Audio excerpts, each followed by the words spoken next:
Bö.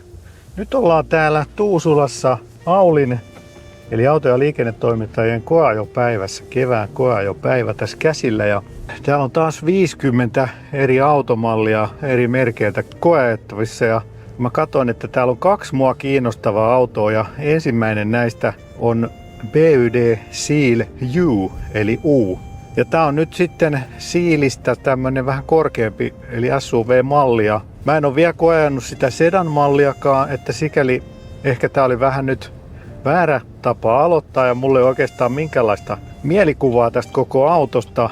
Eikä mulla ole kyllä kauheasti speksejä, mutta ne kyllä löytyy, että mä laitan ne sitten tuohon sopiviin kohtiin aina sitten niitä speksejä myöskin tuohon editointivaiheessa. Huolehittaa yhdessä vakuutusturva sille mallille, että voitte nukkua yönne rauhassa ja että laskunmaksupäivänä ei hirvitä. Mene sivulle pohjantahti.fi kautta Keski-Suomi.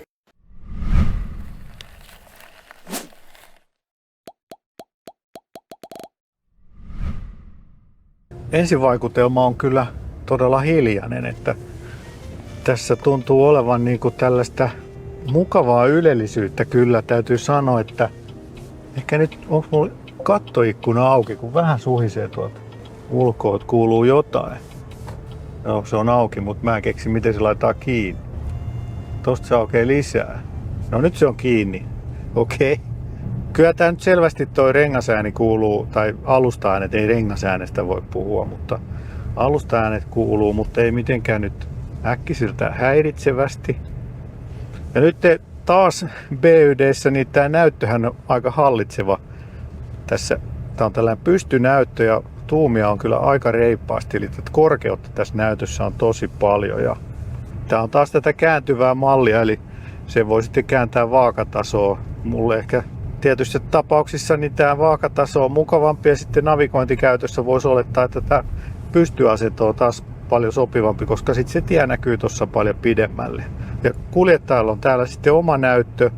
Ja täytyy sanoa, että on kyllä grafiikat on näin äkkiseltään tosi kohdallaan, että on tyylikästä tuollaista valkopohjasta tai vaaleapohjasta grafiikkaa ja myöskin niin kuin tämä vaste tuntuu olevan ihan niin kuin todella nopea, että ei tarvi odotella näytön vaihtumista millään tavalla.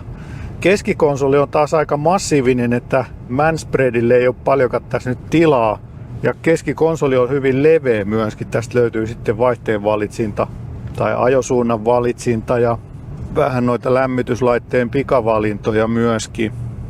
Täällä on myös start-stop-painike, mutta sitä ei ainakaan tossa kun lähdin liikkeelle, niin en tarvinnut sitä. Että nyt katsotaan vähän näitä ajomoodeja täältä. Nyt on ekomoodissa ja näyttää, että nyt on vain etuveto käytössä. Nyt on sportti päällä. Nyt näyttää kyllä silleen, että onko tää pelkästään etuveto vaan. No, se selvii varmasti kun lukee speksit uudestaan, mutta äkkiseltään vaikuttaa sille, että vaan etumoottori on käytettävissä. Ja hoodia löytyy myöskin. Varusteita tuntuu olevan ihan mukavasti. Taustapeilien säätöä, ilmastointia, ovia, istuimia voi säätää. On ilmastoituja istuimia. Ajoneuvon tilaa löytyy sieltä. Tässä oli nämä ajoavustimet. Että kyllähän tässä niinku aika sellainen ylellinen vaikutelma on, mutta heti taas tää penkki niin loistaa pienellä tai lyhyellä istuinosalla ja ei korkeutta saa säädettyä riittävästi mun pitkille kintuille, että tää etureuna jää vähän liian alas. Mutta on niinku tästä mukavan pehmeät penkit, sillai miellyttävän tuntuiset, voisi olla pitkällekin matkalle.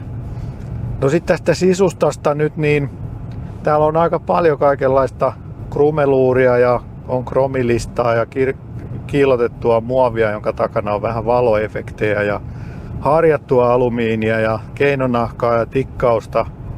Että tää on kyllä aika monimuotoinen tää sisusta tässä, että ehkä meikäläisen maku on nyt vähän turhankin tällainen monipuolinen, sanoisiko näin. Ja takapenkillä näyttäisi olevan kyllä hyvin tilaa, että siellä on pituussuunnassa erittäin hyvin. Käydään vielä tuossa äkkiä koeistumassa, kun päästään takaisin tonne koeajopaikalle. Taas vielä energian hallinta. Ei tää nyt ainakaan mitenkään erityisen kiihkeästi tunnu kiihtyvän, että tästä varmaan löytyy sitten muitakin versioita kuin tämä.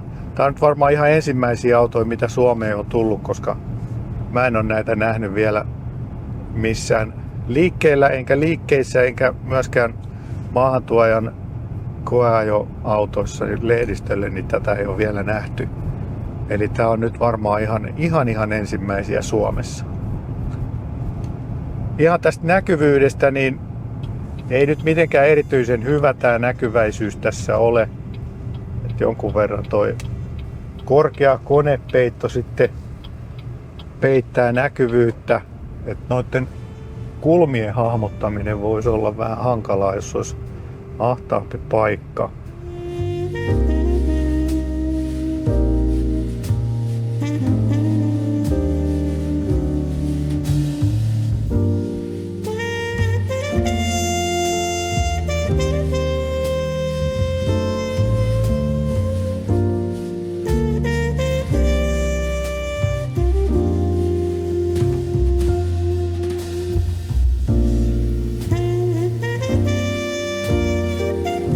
No ohjaustuntuma on nyt tässä Sport-asennossakin, niin ainakin tässä pienessä pyörittelyssä todella kevyt. Et ei voi puhua mitenkään sporttimaisesta ohjaustuntumasta. Ja nyt tämä koeajohan on siis todella lyhyt. Tässä on puoli tuntia enintään aikaa käytettävissä. Ja kun ottaa huomioon, että mun pitää vielä kiinnittää nämä kamerat ja kuvata vähän tuosta ulkopuoleltakin tätä autoa ja sisätiloja, niin tämä jää niin kuin tällaiseen 15 minuuttia tämä ajomatka. Ja koska sitä on niin vähän tätä aikaa, niin mä ehdin esimerkiksi tuonne moottoritielle uskalla lähteä ollenkaan. Mutta varmasti palataan tähänkin autoon sitten pidemmän koeajon merkeissä, kun näitä saadaan tuonne lehdistöautoksi maahantuojalle. Ja sitten kun joskus sieltä sellainen pieni slotti mulle aukenee, niin sitten ajetaan tätäkin pidempi reissu. Mutta ensifiilis on tähän kyllä erittäin miellyttävä, mutta ei mitenkään kiihkeä, että tämä suorituskyky on kyllä aika vaisu. Ja nyt todellakin on siis Sport-asento päällä. Voihan se olla, että tällaisella pikamaistiaisella ei nyt kaikkiin asetuksiin sitten ehdi vielä päästä käsiksi. Ja sitten ihan tuosta ulkonäöstä, mitä mä nyt äkkiä ehdin nähdä, niin hyvin paljonhan tässä on samaa kuin siinä Siilissäkin, eli tässä sedan-mallissa. Samanlainen keulan muoto ja oikein tällaiset sulavat linjat, että ei varmasti ketään ärsyttävää piirrettä, design-piirrettä tästäkään autosta löydy, että uskoisin, että kyllä miellyttää siinä mielessä suurtakin ostajakuntaa. Mutta kun on muita PYD-autoja koeajanut, niin tämä tuntuu nyt kyllä näin äkkiseltään kyllä aika vaisulle tämä suorituskyky tässä, että kaipaisin kyllä tähän vähän enemmän tätä paukkua, mutta epäilemättä tähänkin löytyy kyllä sitten eri versioita, että jos tämä nyt todellakin on tämä etuvetomalli, niin sitten varmasti löytyy se neliveto ja veikkaisin, että tehot sitten tuplaantuu aika helposti. Ja nyt näyttäisi, että tuo keskikulutus on ollut 19,5 kilowattituntia sataselle. Varmaan tämä on nyt 50 kilometrin, edellisen 50 kilometrin kulutus. Ja nyt kun ottaa huomioon, että tässä on ajettu varmaan aika lailla tästä 80, ehkä joku on käynyt tällä ajamassa tuolla moottoritielläkin, niin se on varmaan ihan kohtalainen, mutta en huomioon, että auto on kuitenkin aika korkea ja ilmanvastusta tässä on. Mutta tykkään kyllä näistä näytöistä, että koko ajan kyllä nämä kiinalaiset parantaa tätä look and feelia tässä käyttöliittymässä, vaikka nyt ehkä tässä sisustuksessa muuten vielä vähän semmoinen kiinalaisuus tulee esille, mutta käyttöliittymä kyllä kehittyy hurjaa vauhtia ja se on ihan hyvä asia, koska sitten se kiinnittää myös näitä eurooppalaisia valmistajia.